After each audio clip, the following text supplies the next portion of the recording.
Hello and welcome to a very special virtual author event at the Poison Pen.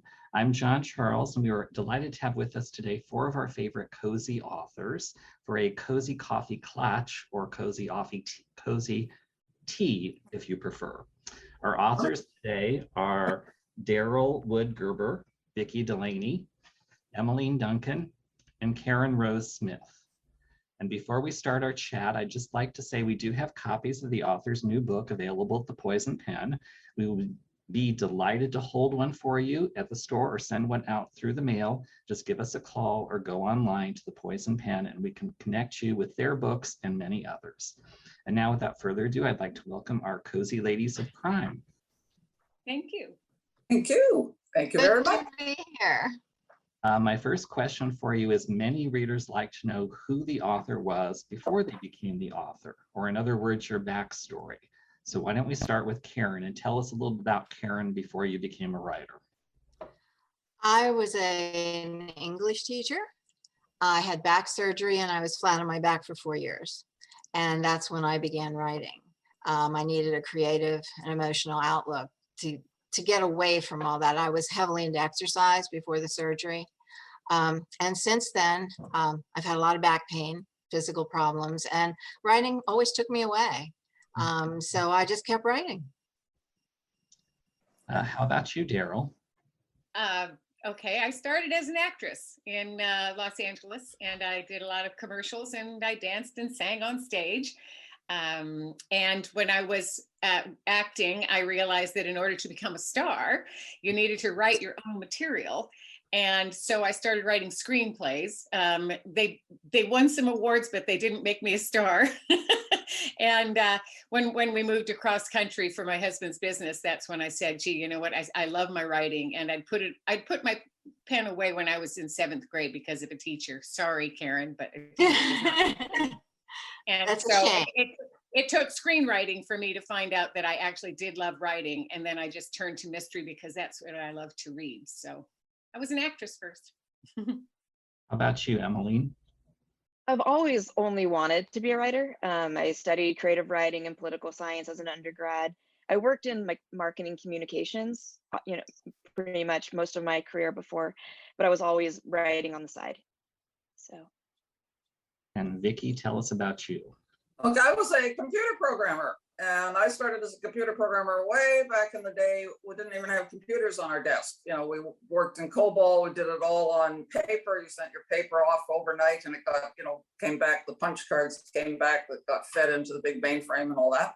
So I was in the computer business for many, many years. And towards the end of my career, I became a systems analyst. Things were the computer business. Certainly, things were changing. Technology was changing faster than I wanted to keep up.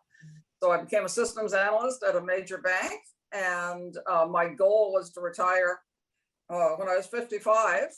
And for some foolish reason, I thought, well, maybe this writing could provide me with some kind of an income after I retire. And basically that's sort of what happened there. So rather than wanting to be a writer, I always felt that, I'll give it a try because I want something to do that I can make money while I'm sitting at home. So the sitting at home part works fine. The making lots of money didn't quite work out, kind of like being a famous actress. But Daryl is a star in our lives, so that's okay too. Okay, let's talk about the book that brought you here to us. So Karen, what is your latest book? The latest book is Murder with Orange Pekoe Tea. It will be out August 24th. It's set in Amish country in Lancaster County. My sleuth runs a tea garden, but I wanted the atmosphere of the home and hearth and coziness of that area. I live near it. I've always had access to Lancaster and always visited it. So the latest one is about a fertility clinic that makes a mistake. The hero and the sleuth. I'm sorry, I'm getting a message from our technical person to pause. Sorry, ladies. Okay. We're not live. Apparently we're going to start again because we're not live. So I'm going to figure out what's going on. Hold on. Talk amongst yourselves. Sorry about that. Oh, when it crashed, stop live stream. We weren't talking too much yet. It's true, we can repeat. Finished. I'm so sorry. We could reinvent ourselves now and say something else that we did. That's right. Now that we went through it once. I was an astronaut, and I've now retired, and I raise thoroughbred racehorses. All right, got There you that. go. I was a sailor. I sailed around the world on a surfboard. You just supped it, like the stand-up paddleboard. My shoulders were just killing me. But you got really buff. So I got really buff Oh, I bet. Eh? and sunburned, you know, Yes, yes. that big floppy hat I had kept flying off. You know? You probably got pretty thin as well, because you couldn't carry a lot of food on that surfboard, and you had to cross the ocean. Yeah. I only ate raw fish. That's right. you left so many hats And I behind. There's like a speared my myth of foot. like the woman. Yeah. And this is how we create stories, right? That's right. Yeah, exactly. What if? Think I outside. want to hear about the fertility clinic. I know, me too. Fertility clinic and a cozy. That's a good one, Karen. I saw just an article on Zoom when I was in a meeting, and then again on Twitter, and it was about a fertility clinic that their systems crashed and they were being sued. And I thought, I like to include some contemporary element when I write. So Yeah. I thought that would interest people. And this book is sort of about couples. My husband and I celebrated our 50th anniversary last week. Okay, nice. So- Happy Congratulations. anniversary. What was that, Vicki? I just said happy anniversary, that's all. Oh, thank you. Thank you. I got my special teacups, yeah, tea mug, Nice. I just got a pretty little teacup. hummingbird. No, I went iced. Where I are you went guys? I'm in really- California. Where are you guys? Pennsylvania. And yeah, I'm in Ontario. I know you are. And Oregon No. and Oregon. Portland. okay, so you're early like me. Okay. We've been having very hot weather. Have you? I don't know about the rest of you. We have. We've been in the triple digits in Yeah. California, Los Angeles. We actually hit 115 here, which is unheard of during Oh that my heat. Goodness. Oh, yeah, yeah. It's Yeah. Oh, I been in the know. 80s though. Yeah. So you're in the 80s now. Whew. Mhm. Yeah, that was a real Okay. hot spell. for We are you. live Yeah, again. we're not used. Now we're live. Sorry about that. All right.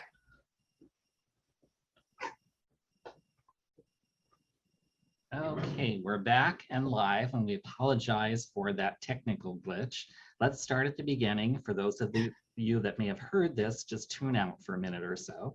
I'm John Charles, and I'm delighted to have with us today at another virtual author event at the Poison Pen, 4 of our favorite cozy authors for a cozy coffee clatch or cozy tea party.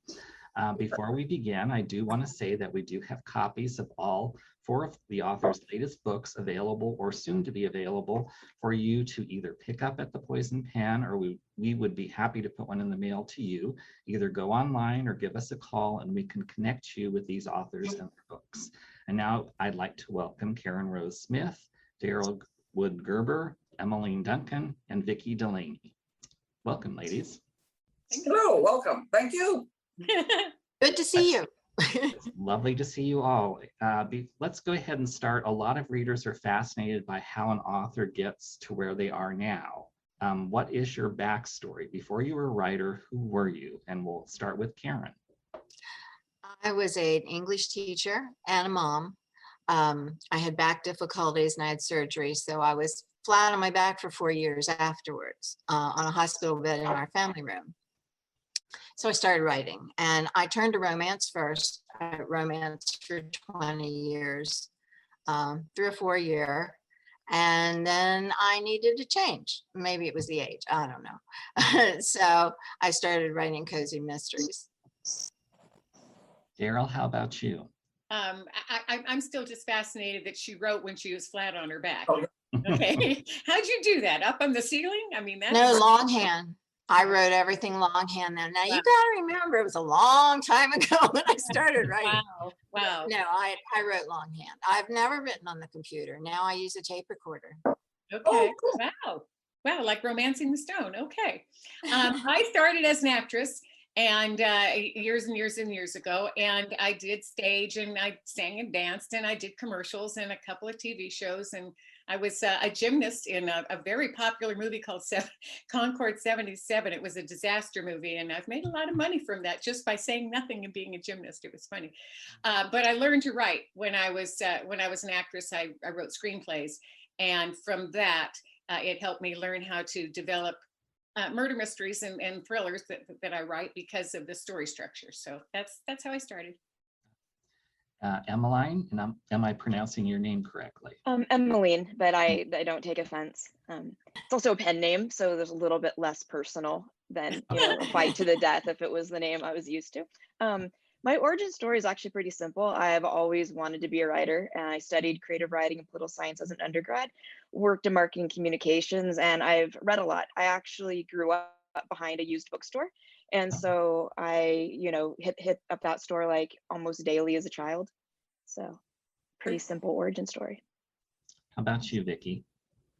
Well, I started my professional career as a computer programmer, and going so far back that when I started, we didn't even have personal computers on our desks. We didn't have a computer. You did it all on paper. Talk about writing longhand. You know, we coded COBOL, it was COBOL in those days, coded it all longhand or on paper, and then you sent your paper off to be data punched overnight, and the cards came back and you fed it into the machine. So you know how long ago that was. And I loved my career as a computer programmer. It was the perfect job for me in the old days. And then, you know, technology progressed and I progressed and learned new things too. But it also got to the point where I wasn't enjoying it anymore. The technology was changing in a way that I wasn't interested as programs became bigger and more complex, became much more of a large team effort rather than an individual effort that it was at the beginning of my career. So I became a systems analyst, which wasn't terribly satisfactory to me either. So then I sort of thought, well, maybe I would try writing. And I took a creative writing course at my local community college. And I really, really enjoyed the course. So because I wanted to stay in the course, I thought that I'd probably better write something for them to read. So that's how I started. Okay, let's talk about your latest book, or the book that's coming that brings you to the poison pen. Why don't we start with Karen? My latest book is Murder with Orange Pekoe Tea. I do a different tea in each book. This book is set in Amish country. Daisy's tea garden is in a Victorian, gardens all around. It's about a fertility clinic, part of the murder, a fertility clinic that has an accident or is sabotaged. And that's part of the murder. And then it's about couples. She has an older daughter. Daisy has an older daughter who's 21 and had to get married. And it's about their journey, plus Daisy's journey with her beau. At the end of this book, a little bit is resolved. How about you, Daryl? Okay, my latest is A Glimmer of a Clue. And this is the second in the Fairy Garden Mystery Series. And if you don't know what a fairy garden is like, it's like doll housing for pots and gardens. So you use little figures. I'll get one. Little figures like this that would go in your garden. And then you'd tell a story about these little characters. And so my character, Courtney, owns a fairy garden shop. She was a landscaper. She didn't really like her career. She was working for her dad in Carmel, a real town in California. And so she opened Open Your Imagination. She fell in love with fairy gardens at a Renaissance fair, and she thought, this is what I really want to do. This is how I can make people happy. And she wanted to teach people how to make fairy gardens. So it has tea on the weekends in the patio. And it has a shop where you can buy all sorts of little fairy figurines and even teacups and saucers and pots and plants to go in your planting. And she, when the day she opens the shop in the first book, Fiona, a fairy, appears to her. So this is a cozy paranormal, though I like to call it magical. And Fiona is a wee little thing. She's no bigger than this probably. And she is an imp. She got kicked out of the fairy kingdom. And she's a righteous fairy. In order to to right the world, in order to get back to her fairy kingdom, she has to help humans solve problems. And in this case, it's the murder, in the first book, it's the murder of a man that works in the courtyard where Courtney has her shop, and Courtney is a suspect. In the second one, in this one, A Glimmer of a Clue, there's a woman who plays pickleball. She's the pickleball champ of the town, and she is mean and she's a bully, and oops, she gets her comeuppance. But Fiona and Courtney are determined to figure out who did it, because one of their friends is accused and they know she didn't do it. Sounds wonderful. How about you, Emily? Well, so this is Fresh Food Murder. It came out in April. It is set at a coffee cart in Portland, Oregon, and it's set around like a brand new coffee roasting company. My character, who is the daughter of a really kind of notorious grifter, starts the company with her best friend, and once a couple of days after their cart opens, they find the developer of a new building across the street dead by her cart, and he's also someone that her mother had scammed out of a significant amount of money a decade before. And so of course she has to solve the mystery. And Vicki, what's your latest? Okay, my latest is Murder in a Teacup. I sense a theme here for sure. Murder in a Teacup. This is the second in the Tea by the Sea mysteries, of which the first came out last year, and it's Tea and Treachery. And as you can see by the name and by the cover, this is very afternoon tea oriented. It's set in Tea by the Sea, which is a traditional afternoon tea house, tea room located on Cape Cod. And so my character, Lily Roberts, owns that. She's a Manhattan trained pastry chef, worked in Michelin starred restaurants and that, and she's come to Cape Cod because her fairly eccentric grandmother bought a big old Victorian mansion in Cape Cod that she can't really afford to have. So the grandmother had to turn it into a B&B. So my friend has come to help, and then they set up the tea house. So it's in the same property as the grandmother's B&B on the bluffs overlooking Cape Cod. And my character, Lily Roberts, doesn't want anything to do with solving murders, but unfortunately her grandmother, Rose Campbell, is a fairly curious sort, and she gets dragged into all sorts of things. And in this particular book, friends of Rose's come from Iowa. She lived in Iowa most of her adult life. And a friend comes with her family, and it's a fairly estranged family. One of the granddaughter of Rose's friend inherited quite a lot of money from her late husband, and that caused real rifts in the family. So the family has been divided, but Rose's friend thinks it's time to get the family together. So what happens, we get an estranged family together at a vacation spot while someone ends up murdered, of course. And they're actually poisoned by tea served in the tea room. So Lily is definitely going to get herself involved in this, whether she wants to or not, because she has to save the reputation of her tea room. Writers that write series are told that they need to develop a strong hook for the series. That's kind of the buzzword in publishing. Can you tell us a little bit about the hook that anchors your current series and why you chose that particular hook? And we'll start with Vicki this time. Okay, the hook is obviously tea room. And I said it's very much a traditional afternoon tea room. All she serves is afternoon tea in the way that you would get it in, you know, the fine houses in Europe and big American cities. And I'm not that much, I love my tea, I really do. But one thing I really love is enjoying a good afternoon tea. And one of my daughters in particular is an afternoon tea aficionado, and it's a big treat for us. So I really thought that would make a nice hook for my book. Afternoon tea, as she explains, as I explain in the book, a proper afternoon tea is a real indulgence. It's not something you grab as you're running past. It's an event, it's a celebration. It's usually extremely expensive, even in real life, very expensive. And the reason for that is because you have the atmosphere and the fine china and the flowers and the good dishes and plus all the wonderful food, and you're expected to sit there all afternoon and linger. So I tried to bring that tradition of afternoon tea into this book. There are some recipes in the end, including my own personal scone recipe that's in Tea and Treachery. So that's the hook, afternoon tea. So if you love afternoon tea, and even if you don't, I hope you'll enjoy the book. How about you, Emmiline? Mine has a really strong kind of third wave food cart feel to it that has like a very urban Portland sort of feel. Yet because it's set at a food cart pod, it kind of mimics the small community feel of most cozies, obviously, which tend to be set, you know, small towns, so that you have that kind of warm community relationship. And so, and mine, and the fun thing with having having a coffee cart is if I need to move it in the future, right? They're fairly mobile and they can kind of create a new community wherever we want to go to have another person die. That's clever. That's good. Daryl?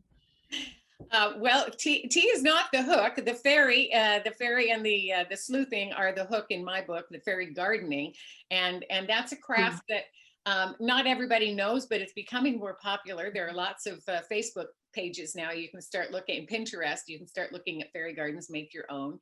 You can make it in a teacup. You don't have to have a green thumb. So I fell in love with fairy gardening when I went to a Renaissance fair. And I thought, wouldn't this be unusual? Because there are no mysteries with a fairy. There are mysteries with witches and goblins and skeletons as sidekicks, and even shades, which are ghosts that sort of have 1 foot in and 1 foot out of the grave. But there's no fairy. And so I sent it off to my agent saying, what do you think? And he went, I don't think so.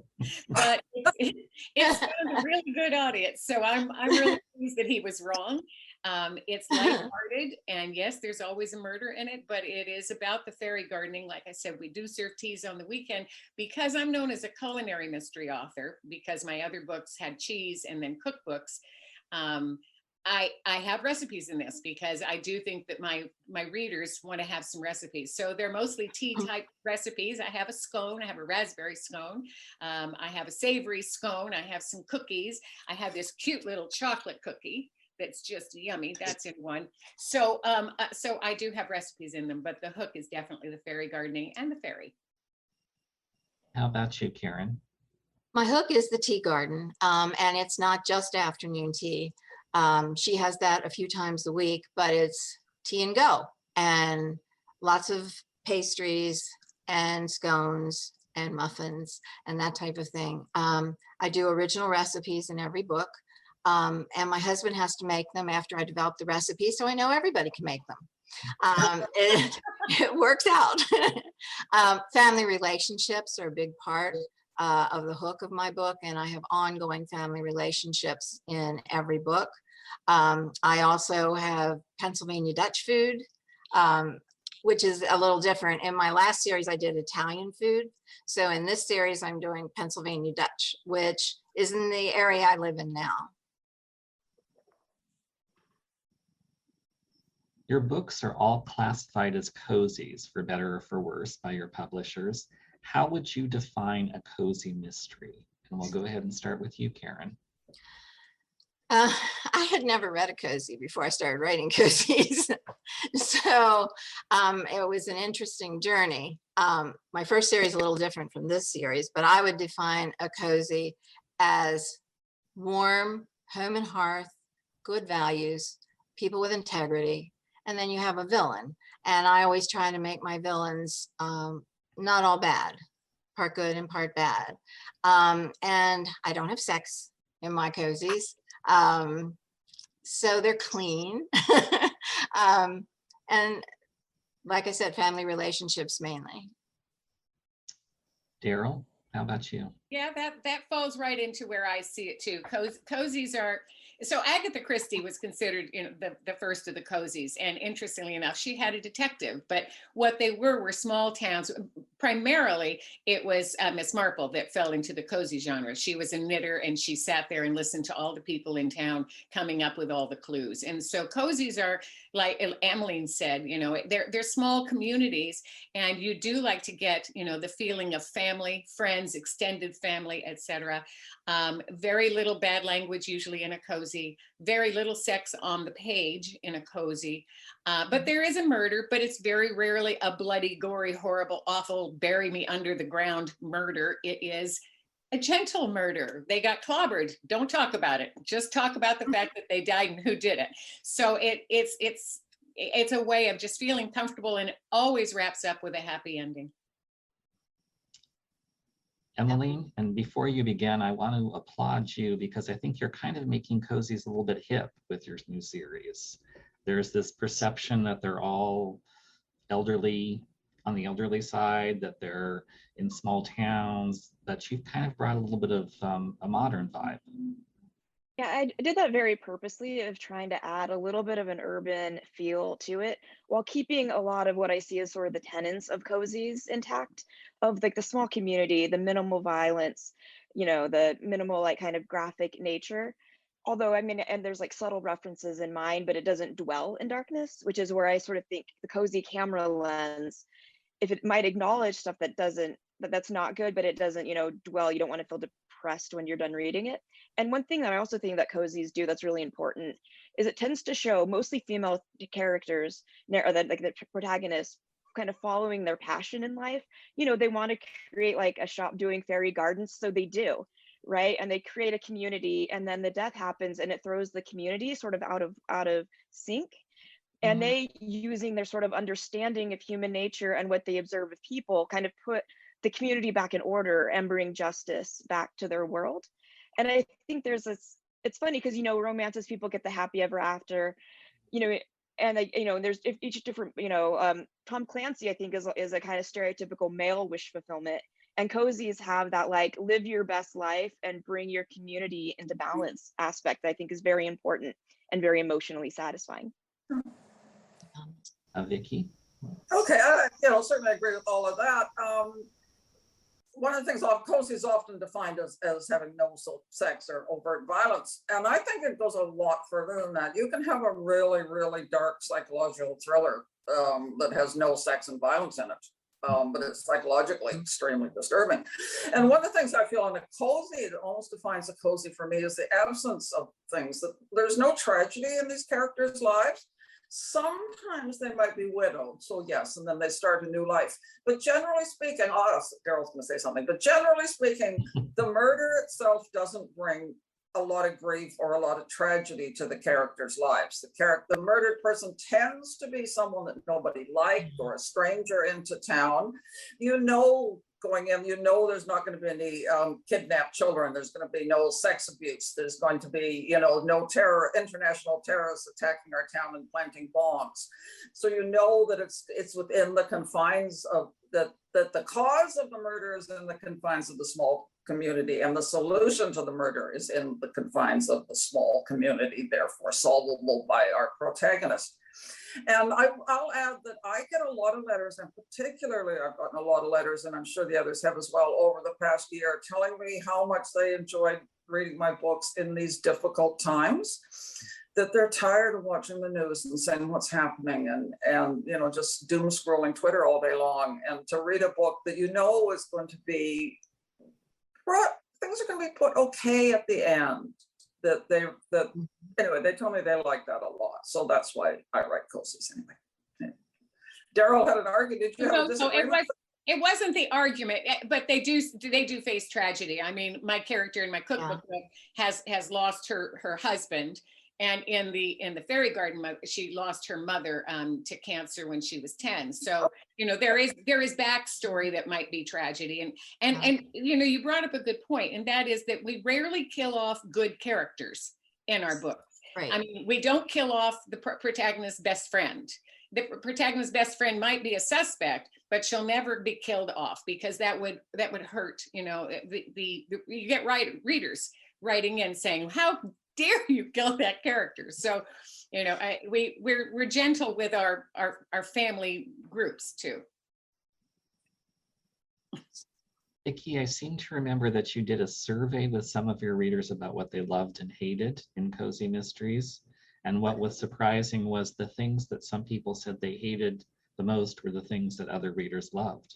Well, that's probably the case with everything, right? But yes, I did ask when I was thinking of the new series, I can't remember exactly what, but I asked my readers about if they needed a romance in their cozies. And the answer was overwhelmingly yes, they liked romance, but very split about the love triangle, which is very much a trope of a lot of cozies. Certainly starts with the love triangle. Very common that she arrives in town and, two handsome men are vying for her favors and she can't decide. I mean, that happens to us all, doesn't it? Just last week, vying for attention. But a substantial number of my readers said they hated the love triangle. Didn't just dislike it, hated it.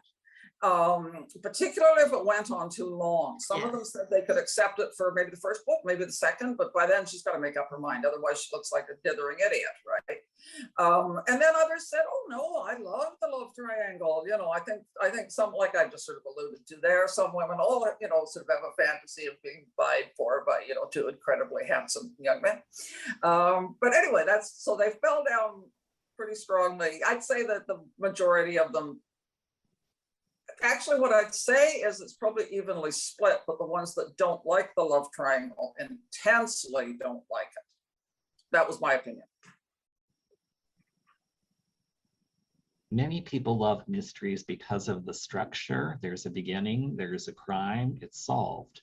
As a writer, when you're starting a series or starting a new book, do you have that same sense of structure? Do you know what's going to happen? Is everything plotted out? Or do you just kind of start with an idea and see where it takes you? So basically the question is, what your writing process is. And we'll start with Karen. I've always had deadlines. And so deadlines mean I structure. And I've also had pain to deal with, physical pain. And if I structure, I don't have to worry about that. I can pick up my synopsis or my outline and write every day, next scene, no matter what I'm feeling or what's happening outside. So yes, I do structure from the beginning. I don't know. I mean, in the course of the mystery, conversations happen maybe I didn't expect, or something different will pop up, but still, basically, I have it down. Daryl? I'm that same way. When I first started writing, I did not have the structure and my writing was all over the place. And then when I started to apply my screenwriting structure to my novels, all of a sudden I went, oh yeah, I have to plot this out. So I actually plot it almost like I do a movie. I'll say where the location is, where the person is, what the pith of the, you know, the log line for that scene is, what the clues might be, or the red herrings. And so I put it all together, but I do consider it more like a roadmap. So like Karen said, if something changes, I'll add that to my outline going, okay, let's not forget that you just added that in there, or this character came in and changed the story this way. Because when you know you're going from California to New York, you know how you're getting there, but you might want to go up and see South Dakota. And so that's a diversion. And so in the outline, it gives me the structure. I know who did it, I know why, and I know my final scene and where I'm getting to, but I can have little scenes that give them a little more color to the story. So but I work with an outline. Emmiline? A lot of writers talk about that as being like a pantser or a plotter. And I've always considered myself kind of right in the middle. I tend to know like where the story starts, and I know the logic behind like the crime and like why it happened and where I'm going to end up, but I don't necessarily flesh out all the details when I start. I like leaving some room there where I'm kind of discovering some of the subplots because it makes it more interesting for me to write. Although the more you write on a deadline, I think the kind of less kind of exploratory kind of writing you can do. So the answer to I'm kind of, yeah, like I tend to have I kind of have a roadmap, but I want to be able to figure out all of the side detours as I go. How about you, Vicki? And I'm also kind of a both person. I sit down and I page one, chapter one, completely blank, right? I mean, I don't know where I'm going. I sometimes don't even know the characters are and all that. And then I write up until maybe quarter of the way through, maybe a little less, at least until the murder. And I find that way the characters kind of come to me, the personality of the dead person, the personality of the guest stars, shall we call it. And then I stop. And then I open another page on my computer and then I write my outline. Because I find that's the only way I can get through the soggy middle. When I have tried thinking, oh, this book's going so well because I've such a good opening, I'll carry on and it'll all come to me. And then I'm trapped in the soggy middle for days, for weeks. So that's the way that I do it. So I'm a mixed bag sort of person. All of you are currently writing series, and some of you have written other mystery series. The question I have is, as an author, are there advantages to writing a series? Are there potential disadvantages? Vicki, why don't you start? Yeah, Well, certainly, as you know, I wrote 3 standalones for Poison Pen Press earlier in my career. I also wrote the Constable Molly Smith series for Poison Pen Press, and I got my career started at Poison Pen Press. So I'm exceptionally, I think, very, very, very fondly of Rob and Barbara and everybody at the press. And I liked writing the series, the standalone books. They were standalone psychological suspense.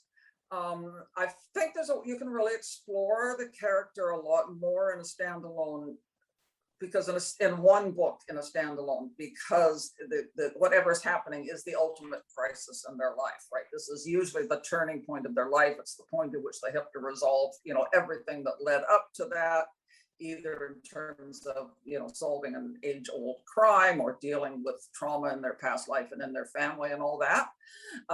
So I did like writing those 3 standalones: Burden of Memory, Scare the Light Away, and More Than Sorrow are their names. And I did like writing those a lot. But now I'm writing series, and there's a certain freedom as well in writing the series, because I found that I like these characters and I like meeting up with them again and seeing what's going to happen in their life. The Lighthouse Library series, I'm writing book 9 right now. So the character's changed from when she started. She's more mature. She's still I hope she's still the same charming person she was, but she's a lot more mature. She's settled in her life and her career and all of that. So both have real advantages. And, certainly I would advise people that want to explore different things in their writing, if they're writing a series, to try standalone. If they're writing a standalone, to try and see what they like, and if they like writing a series. Emily? Well, my debut was actually a young adult thriller that was a standalone. And so that is the fun part about that is you can write a story that has like kind of a definitive end, right? Where you don't have to like come back. And when you write a series, you end up creating space within, like, hopefully within your, like, the first book, where you have kind of room to grow and to move, and threads you can pick up on. Like, you might kind of reference them, might be like a subplot, but you have space to come back to like flesh out for like your next stories. And it's kind of fun being able to do both. Like, and I would love a career where I could do a mix of standalones where it's a really fun story, but you don't, there's no room to come back, or you don't need to come back. And then you have the series where you have characters that are like family or friends, and readers like treat them like family or friends, and they want to see how their lives are going to progress. Daryl? Yeah, I'm completely in agreement with that. I've written some standalones, and I've written a short series, just a 3-book series, and I liked that. That sort of had a beginning, middle, and end of a story and a career as a young detective. But the fun thing about series is that you get to know your character more. You can write them a little more briskly because you do already know the character, the locations. You can go back into a book and go, oh, that's what the cookbook looks like. That's what the fairy garden shop looks like now. And you not just copy and paste, but you can go and reference it always. So it's not always brand new starting on page 1. Every single scene is something new. So in a standalone, everything is new. It's like writing a whole new brand new series. It has to be all fresh, and it has to be logged into your brain as to what, and your reader needs to know exactly what they're reading every single page. But sometimes in a series, they get comfy. They already know. Actually, this is funny. I wrote the Cheese Shop Mystery Series, and a friend of mine was trying to describe the shop to me. And she said, the wine shop is on the left. I said, no, the wine shop's on the right. I said, I could show you 5 references to the wine shop on the right. And my husband was sitting there. He said, no, it's on the left. And I said, no, sweetheart, it's on the right. You walk into the store and the wine shop's on the right. And it was one of those things that, because I'd written the series, I did know north from south, east from west, and I knew where all the different places were. And it would have been great on something like Jeopardy. To trick someone and go, so was it? When I was writing romance, and I've written had over 100 books published, I learned that my readers really appreciated series books. They would buy more because they wanted to know what happened next to the next character. And so it was obvious to me when I started my first book, Cozy, to write a series. And that Caprice de Luca series has 8 books, and it has a beginning and an end. There won't be any more, probably. She gets married in the 8th book. The series now is a little different. I do arcs, storylines that go through each book that concern her daughters. She has an adopted daughter who searches for her birth mother. Her older daughter gets pregnant and gets married against Daisy's wishes. So those arcs go through all the books. That's what I enjoy. I really enjoy doing that. And I just found readers really appreciate that. Great. I know from having worked before in a library and now a bookstore that when it comes to a series, readers are hesitant to pick up a book if it's midway in or if it's not the first. How do you kind of balance with your current book, if it's midway or whatever point in the series, bringing in new readers while also dealing with readers who've been with you from the beginning? Throw that to Karen. I try to put a contemporary element in each book, in each mystery. So it's separate from the relationships or whatever has developed. That's my phone. And that way they'll pick it up. Like I said, this one has the fertility clinic accident in it, so they might pick it up for that. One of the books has her daughter's postpartum depression in it, so they might pick it up for that. In fact, I've gotten letters about that they haven't seen that addressed before, and they appreciated me doing it. So each book has an element like that that I feel will draw readers in to that book alone, and the mystery is solved in every book. Daryl? Yeah, I consider each book can be read on its own merits. I try to remind a reader of the history lightly. I don't, in the first book, it would have more history of such and such. In the second book, you get a sentence or two about that history, but I want each reader to come to the book fresh and say, oh, I know enough. Now, if I really do want to know this character even better, then I would go back to book 1 and start over, because I really believe that we are creating relationships in our stories. And if you really want to know how this person got with this person, or either the friendship or the marriage or the love, that starts at book 1 is how that builds up. But each book should be, like you could turn on a TV show, Murder, She Wrote, and you're going to watch it and you're going to know exactly where she's at. But if you really want to know where the series started, you'd go back to the beginning to find out why she, was so curious and wrote all these mysteries. And you wouldn't want to be her friend either, because a lot of people die around her. Yeah. But that said, it's each book should stand on its own. But I do know I like to read from the beginning in a series, but I will often pick up, the 10th in a series and say, oh, I'm going to go back now and start at the first book. I like this. And by the time I get to 10, I will have forgotten what it was about anyway. Was that Murder, She Wrote reference on purpose, Daryl? Oh, no, but I do use that. I do use that. As an actress, I was in Murder, She Wrote, and it was a great experience. But no, I use that because, one of the things about Cozies is that it's the Murder, She Wrote trope. And that is, either you are a victim or you're a suspect, Mhm. and so therefore you're not in good shape if you're around her. So Right. Daryl, did you die on Murder, She Wrote, or were you a No, I was a really mean woman. I have moments of being really mean, and I was a really mean neighbor who accused a sweet lady of her son stealing my son's bicycle, and I was just adamant that he'd done it. I was wrong. Emily, you're at the start of your series. Do you have plans to try to keep things separate so readers can pick it up along the Well, way? definitely, even though it's a series, yeah, each book does stand alone as its own mystery. And so I kind of create, like, the second book does have like a slightly different setting because it's set at a music festival. It's Oh. still well, just outside of Portland, and it has the kind of the Portland kind of feel, and it's like an eco-friendly festival. So it has a lot of kind of, I would say, Pacific Northwest uniqueness, but it does create like, I try to figure out a way to reintroduce the characters so it doesn't alienate people that read the first, where they're like, I know all of this. But if you hadn't read the first, you would get a sense of who everyone was and their relationships quickly. And we'll see if I succeed or not, or succeeded. It's ready for copy edits. So hopefully I did. Vicki?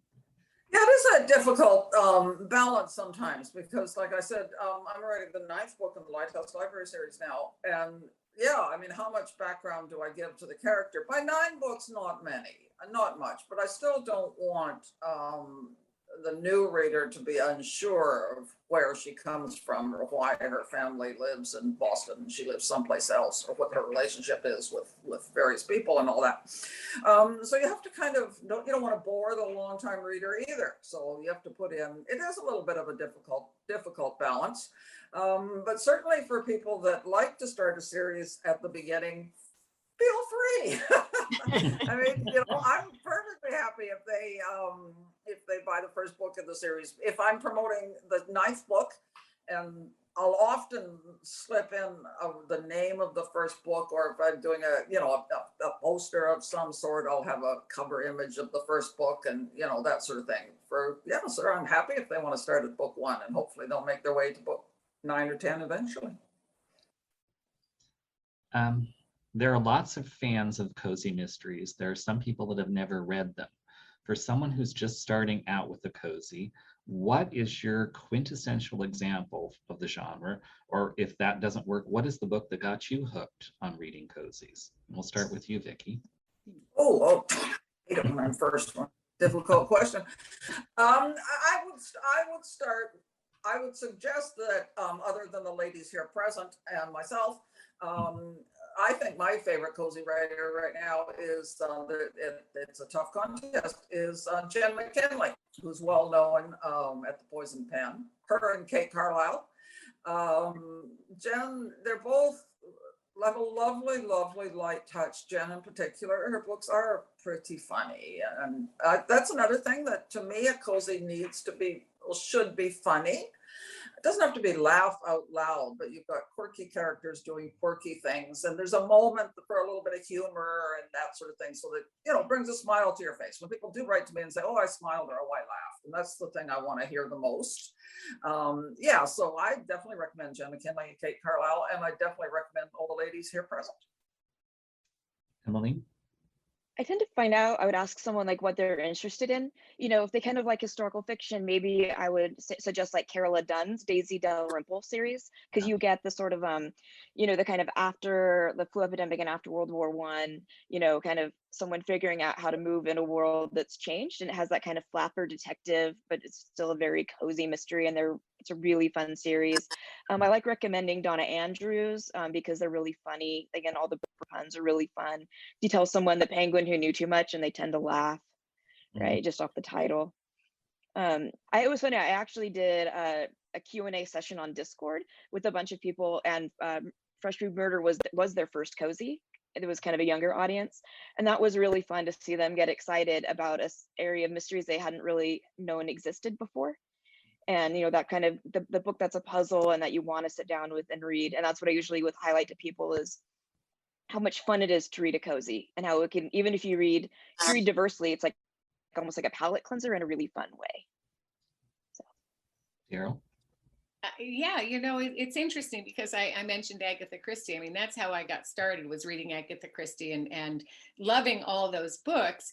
And of course, Nancy Drew. I mean, I grew up on Nancy Drew. So, and those fall into cozies, but they don't fall into the same as, what we've got going here, which are themed cozies, things with specific hooks.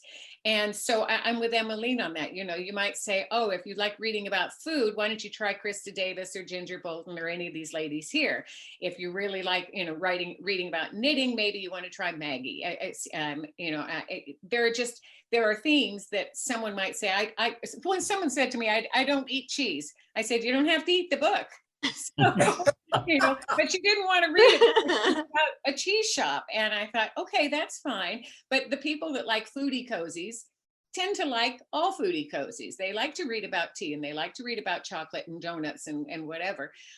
Joanne Fluke writes a great series. So there's some wonderful series out there, and it sort of depends on your theme. Karen? Before I knew they were cozies, I read Diane Mott Davidson. Oh. And that's what got me hooked on the foodie mysteries. But I didn't know it was a cozy when I was reading them.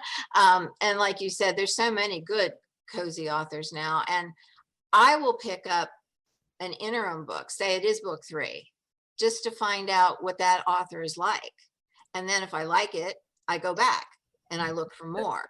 I have a running list. I usually listen to audiobooks rather than read. And so I have a running list on Audible of the authors that I want to go back to. But yeah, Diane Mott Davidson was the first one who got me hooked. Everyone seems to be doing more reading during this pandemic period. I'm always interested in hearing from authors what's on their reading list. So what is on your summer reading list this year? And we'll start with Karen. It can be anything, fiction, nonfiction. I read thrillers, psychological thrillers especially, because I've always liked to read a step above what I write. I would read a lot of the male authors who did thrillers to keep up with technology. But I have gone into the psychological women's thrillers now, like with Lisa Jewell, Megan Goldman,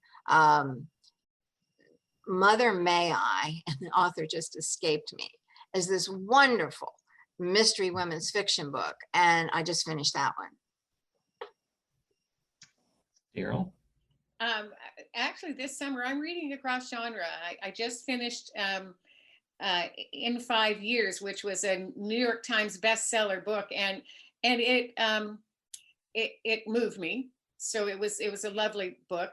I am listening to Daniel Silva. I do a lot of Audible audiobooks too, and the speaker is great. I've done a lot of thrillers by Audible because I love the voice of oh gosh, now it's gonna leave me, of course. The guy that was on Wings. Oh shoot, he was so good. Pardon? Yeah. I know who you're talking about, and I can't think of it either. I'm so sorry. And he's absolutely wonderful in doing all the Lee Child books and things like that. I listen to Alison Galen books. I love her thrillers, her suspense. But I've been reading a lot of cozies this summer. I read a Deputy Donut book by Ginger Bolton that I just loved. It made me giggle out loud. It was tasty. And so, I've been reading across genre. It's fun. Emmiline? Well, one book that I have on deck is The House on the Australian Sea, which it's a fantasy. I've heard phenomenal things about it. I've heard it's like getting a warm hug, like when you read it, but it's also has like a fantasy element of like a social worker with children with like magical abilities. And so I'm looking forward to that. I recently read The Library of the Unwritten, which I loved, and I'm going to read the follow-up, which is I can't remember the full title other than it's an archive, and has like a fantasy edge as well, because it's sort of like the Library of the Unwritten is a library of books of it's held within the afterlife, and it's books that weren't written, but sometimes characters might jump out of the pages, and it's a really fun series. And I have some cozy mysteries, so I do like to always keep up with what's going on with that. And I really love like Jane Casey and Sarah Hillary, and I just picked up Sarah Hillary's newest Fragile, so I'm looking forward to reading that as well. Vicki? Yeah, I've actually been asked to blurb several cozies this summer, and the one that I particularly enjoyed was called Pride and Prejudice and Peril, and I believe that's coming at the end of the year. And she'll never ever forgive me if I can't remember the author's name. But anyway, it's a fairly, just because it's a new author, she's new to Cozies, so I'm sorry, I don't know her personally. Pride and Prejudice and Peril, and the main character is a Jane Austen scholar. So it's very heavily Jane Austen. So certainly if anybody who likes Jane Austen, you might try and look at that. I'm sort of almost like Karen said, I'm really into the sort of standalone psychological thriller that is so popular these days. Lucy Foley wrote a couple that I read earlier in the year. I'm really a big fan of Tana French. Her latest is called, is it The Searcher? I think it's The Searcher, set in Ireland. It's a standalone. She's written series before. This is a standalone. It's a good example of a standalone. Really like that. Jane Harper is maybe my favorite writer writing today. I loved her, The Dry and The Lost Man. The new one is The Searchers, set in Tasmania. Not as good as The Lost Man, but definitely still up there. So yeah, I like to, and that's what I think a lot of our readers do. I like to vary it a lot. So that's, you know, the Cozies are, someone called them a palate cleanser, and that's true. You're reading, you know, about, you know, even it's a really good book about dysfunctional families and tragedy and, you know, the world in upheaval and all that. And you think, now I need something different. So you pick up a cozy by an author that you've read before and you love her style, and you know, it's just a change. And then I'll enjoy that. And then now I feel like something different, and I'll go for a domestic suspense. So yeah. I think we have time for a few questions from your fans on Facebook. And it looks like the first question is, how much input do you have as an author with regards to your book jackets, book covers, and book titles? And we'll start with you, Karen. On the most recent one, and we're backwards, Murder with Orange Pekoe Tea, I have the teapot. And so I sent my editor a picture of the teapot and the recipe that was in that book. And that's what I usually do. And any side things that I think will make a difference in them developing the cover. And he usually takes that into consideration. And the fact that we're doing teas now makes it limited as to which tea the next book, the 9th book, is Murder with Darjeeling tea. So the beginning ones had lemon tea cakes, Murder with lemon tea cakes, and some desserts. And we just decided to switch to the tea titles. So I have input. Daryl? I get a lot of input. Ever since I was working at Berkeley with Berkeley Prime Crime, they would always ask, my editor would ask for pictures and images. And so I'm very adept at pulling images off the internet and sending them to them and giving them ideas. And so for a glimmer of the clue, this little cat, this is a ragdoll cat, and its name is Pixie. And so I sent them a couple of pictures of Pixie that I have, and then Pixie found her way onto my website. And all these little items that are here, these are all fairy gardens that I would send them and say, what about using this and this and this? So they're very good at taking the input, and I love how they've made it just so magical. So I'm very blessed with a lovely artist. Emmiline? Well, so far with both books that I've done with Kensington, I sent a list of titles and I kind of ranked like my top. And there's one for title. It's been like the second choice each book. But they're all the titles that I've come up with, and it has felt collaborative. They've asked for my suggestions, like stuff on the cover, and also they have incorporated my feedback. Like originally it was a different font on Fresh Food Murder, and we were like, how about a chalkboard font? It kind of matches like a coffee cart's chalkboard, like an ordering board, and they incorporated that. And I thought it's been nice. They've definitely really listened to my feedback and when appropriate incorporated it. So I've really appreciated that. Vicki? And my answer is next to none. I'm terrible at cozy titles. Don't even ask me to think up one. I can't. I just say to them, this is what the book is about. Go ahead and think up a title. And they usually do. Much the same with the covers. I don't get much input at all. Daryl and I were talking about this recently, and I was rather surprised to hear the amount of input that she has, because I pretty much have none. They show me the cover. I have several different publishers. They show me the cover, and I say, yeah, that'll do. This one here, I do actually have some input. If you can see on Murder in a Teacup, this is Robert the Bruce, who is an actual cat. At the Women Killing a Crime Writing Festival that I am a co-organizer of, we had a charity auction a couple of years ago, and they were bidding for the right for a pet name in a book. So the winning woman, her cat is named Robert the Bruce, and she sent me a picture. So I did send the picture to Kensington, and I said, this is the cat. I would like you to draw a similar cat, please. And they did. So Robert the Bruce lives in this book. But I did take some of Daryl's advice for the one after the next Sherlock Holmes bookshop mystery.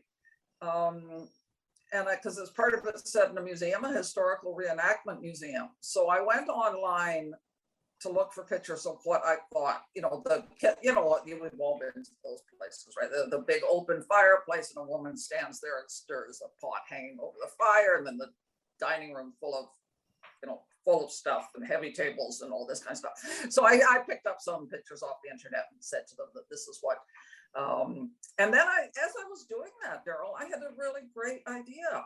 I could sort of see the cover, and I've never done that before.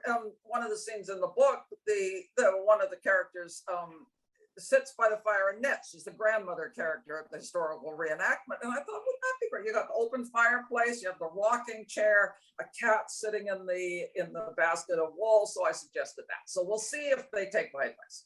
Good. We have a few more questions. This one is specifically for Vicki. Is the Christmas series ending? Sadly, yes. Just happened to have a copy of the last one. This is the last one in the year-round Christmas series. There were 5. Dying in a Winter Wonderland came out last fall, and 5 book series is not unusual. And a lot of mid-list cozies. 5 books is pretty much the run of it. So I wasn't, I love that series, yes, but I wasn't entirely surprised that Penguin didn't want any more. But that gives me an opportunity to mention that I have a new series that starts on the 7th of September. The first in the Catskill Resorts Mysteries comes out, and it's called Deadly Summer Nights. So that's the series that's replacing the year-round Christmas Mysteries. So please look for that. The next question is for Daryl. Is there another thriller from you coming soon? Well, that will be up to a few agents who have it on their desk. I've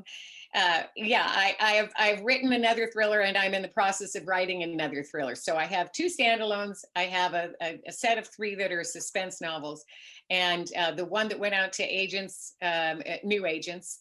Are you listening, new agents? You might want to read it.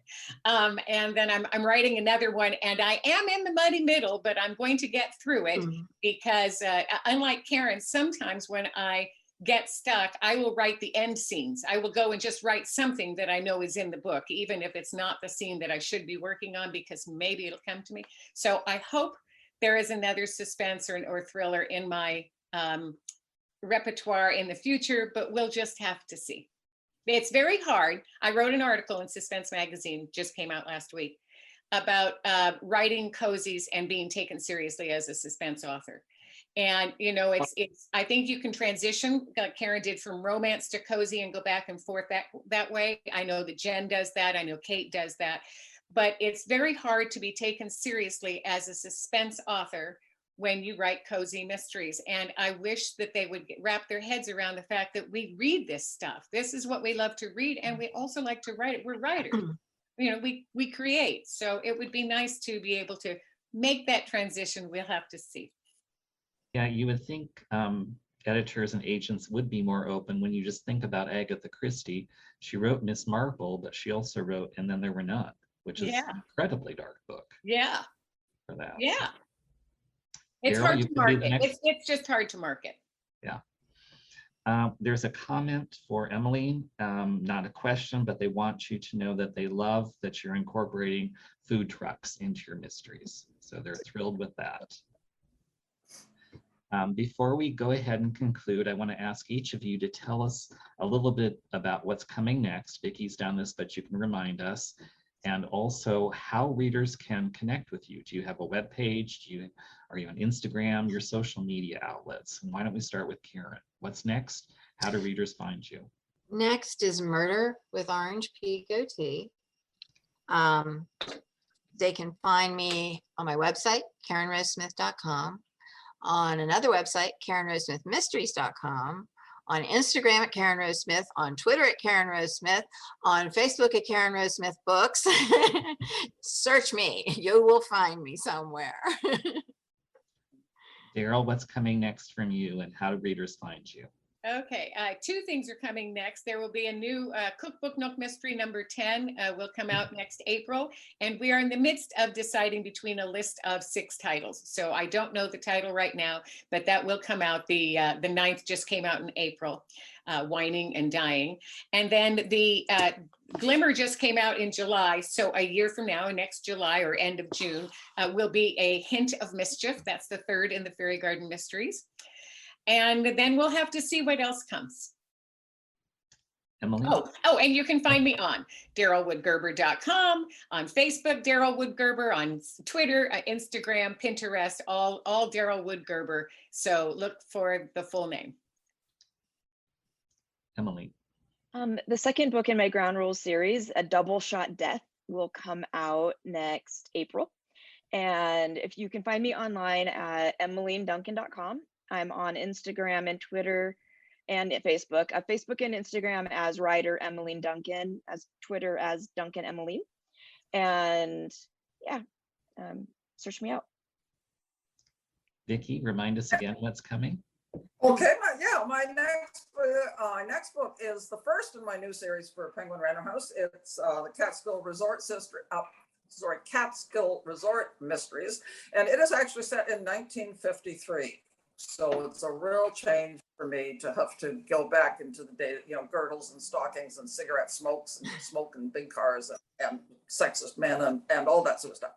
And it is called Deadly Summer Nights. It's now available for pre-order, and it'll be out in mass market from Penguin and ebook, of course, on 7th of September. And then in January, it's time for the next Sherlock Holmes Bookshop series, and that book is called A 3-Book Problem. And it is my version of the English country house murder. A Sherlockian society gathers, it's in Cape Cod, but it's a reproduction of an English country house for a weekend of Sherlockian education and entertainment, and needless to say, things go awry. So I hope people will look for those as well. And can readers find you online? Oh, sorry. Yeah, I should have said that first. I am VickiDelaney.com, and I'll spell my name because it is a not uncommon name, but it's spelled uncommonly. So it's VickiDelaney.com. On Facebook, Vicki Delaney and Eva Gates is my author page. On Twitter, I have 2 accounts, Vicki Delaney, and I also have Eva Gates author, and I'm on Instagram as Vicki Delaney as well. And I should mention Daryl and I both blog at Mystery Lovers Kitchen. So people are definitely invited to find us online there too. Well, I can't believe how fast our time has flown by. I want to thank our authors for joining us today and thank everyone tuning in, and remind you, purchase copies of their books through the Poison Pen, if not for you, for the cozy lover in your life. And thank you for joining us. Thank you, John. So much. Thank you. Thank you. This has been That was nice. great. Good night, everybody. Thank Bye you. all. It's great fun. And I'm going to say thank you to all of you in case I accidentally cut you off, because I'm horrible with technology. You all did a wonderful job. We really appreciate you taking time to be with us in Poison Pen today. Love your books. Hope to see you again soon, virtually or in person. I hope we can see each other again in person. In person. Yeah, I was supposed to be last October. I was supposed to be at the Poison Pen, had a date. Obviously, that never happened. So let's hope again soon. We'll all hope. Left Coast Crime is going to be in Tucson, isn't it? So we can Albuquerque. Hopefully. Oh, is it Albuquerque? I thought it was Tucson. Albuquerque. I thought we were just going to make like a road trip. Okay. Stop by on your way through, Daryl. Okay, I will, definitely. Okay. Thank you all. Okay. Stay safe. Thank you very much. Then. Bye. Hello. We hope you're enjoying our programs and podcasts with authors. We'd like to expand them, and your help would be appreciated. Please make a donation at poisonedpenfoundation.org. 100% of the proceeds will go to help connect authors with readers in this difficult time. Thank you.